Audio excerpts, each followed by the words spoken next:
गुगुती बसन लग चैत की, मैं याद ऐन लगी मैत की। नमस्कार, मैं रितु बसंत और आप देख रहे हैं न्यूज़ 31 उत्तराखंड। उत्तराखंड राज्य अलग अलग परंपराओं को लेकर प्रचलित है। ऐसे कई त्योहार और परंपराएं हैं जो सिर्फ उत्तराखंड के पहाड़ी क्षेत्रों में ही मनाए जाते हैं। उत्तराखंड में चैत के महीने में मनाई जाने वाली भिटोली एक विशेष परंपरा है जो विशेषकर भाई बहन के प्यार का प्रतीक है और विवाहित महिलाओं को समर्पित है।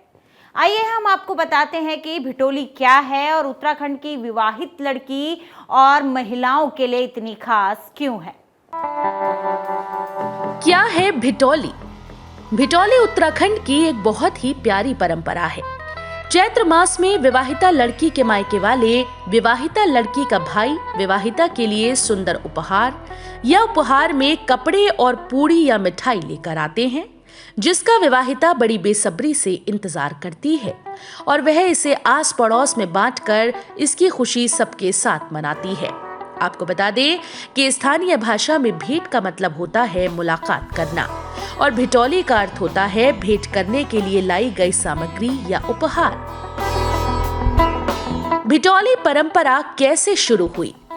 पहले पहाड़ों में बहुत असुविधाएं थी। यातायात के साधन नहीं थे, संचार व्यवस्था नहीं थी, जहां भी थी तो वो ढंग से काम नहीं करती थी। गरीबी के कारण लोग रोज अच्छा खाना नहीं खा सकते थे। पूरी सब्जी पकवान केवल त्योहारों को खाने को मिलते थे और नए कपड़े भी खास मौके पर ही पहने जाते थे। बहुएं अपने ससुराल में बहुत परेशान रहती थी। दिन भर जी तोड़ मेहनत, उसके बाद खाने को मिलता था रूखा सूखा खाना। ऐसे में लड़की को अपने मायके की बहुत याद आती थी। वहीं उधर यही हाल लड़की के माता पिता और भाई का हुआ रहता था। लड़की के मायके वाले अपनी बेटी की चिंता में परेशान रहते थे। लड़की के मायके वाले भी कामकाज में बिजी होने के कारण अपनी लड़की से मिलने का समय नहीं निकाल पाते थे, क्योंकि खेती बाड़ी का काम ही उस समय जीवन यापन का साधन होता था। हालांकि पहाड़ों में पौष माह से चैत्र तक काम कम होता है, तब इसी बीच चैत्र माह में बसंत ऋतु परिवर्तन और मौसम में गर्माहट आनी शुरू हो जाती है। ये मौसम यात्रा के लिए उचित रहता है, इसलिए लड़की के माता पिता अपनी बेटी को मिलने उसके मायके जाते थे। जिनके माँ पिता ज्यादा यात्रा नहीं कर सकते थे, वे लड़की के भाई को भेजते थे। लड़की के मायके वाले उसके लिए पूरी पकवान बना के और नए कपड़े लाते थे और गांव की सभी महिलाएं विवाहिताएं मिलकर खुशी के गीत झोड़ा चाचरी गाती नाचती थी। धीरे धीरे ये एक परंपरा बन गई और वर्तमान में ये उत्तराखंड की एक सांस्कृतिक परंपरा है। इस परंपरा पर कई लोकगीत एवं लोक कथाएं प्रचलित हैं। लड़की इंतजार करती है ना, मेरे मायके से मेरे भाई या पिताजी भिटोली लाएंगे। जी। हाँ, तो भाई और माँ बाप की उम्र बढ़ती है देने से लड़की को, ठीक। तो मिठाई, फल, कपड़े, पैसे ऐसी चीज़ें दी जाती हैं। पहले उपहार कम देते थे लोग बात, ठीक। अब ज़्यादा वो हो गया, पैसा भी हो गया, भाई बहन पढ़े लिखे भी हो गए ना जी, इसलिए ज़्यादा मानते हैं बहन को, लड़की को अपनी, ठीक। तब भिटोली का महत्व लड़की के जीवन में बहुत बड़ा महत्व है, क्योंकि पहले के टाइम में लड़कियों के ससुराल ये बहुत दूर होते थे और उस टाइम में ये इतनी गाड़ियाँ ये सुविधाएं नहीं होती थी, दूर देश होते थे, इतनी सुविधाएं नहीं होती थी जो आज के जनरेशन में है।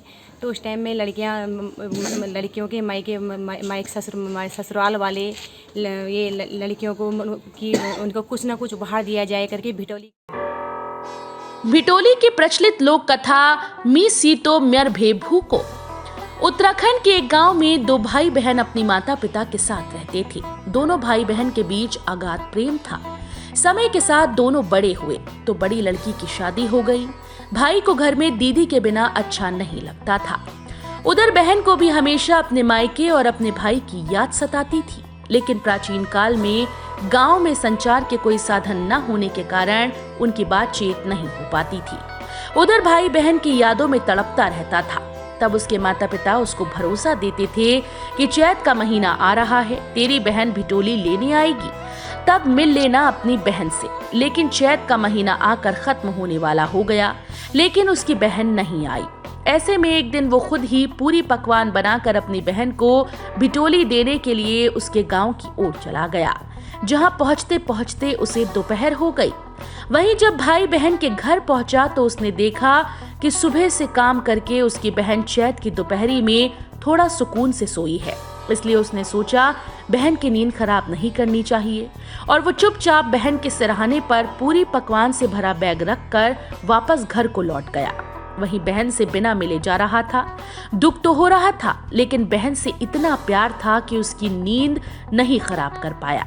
ऐसे में जब शाम के समय उसकी बहन की नींद खुली तो सिरहाने पर रखी पूरी पकवान को देखकर समझ गई कि उसका भाई आया था।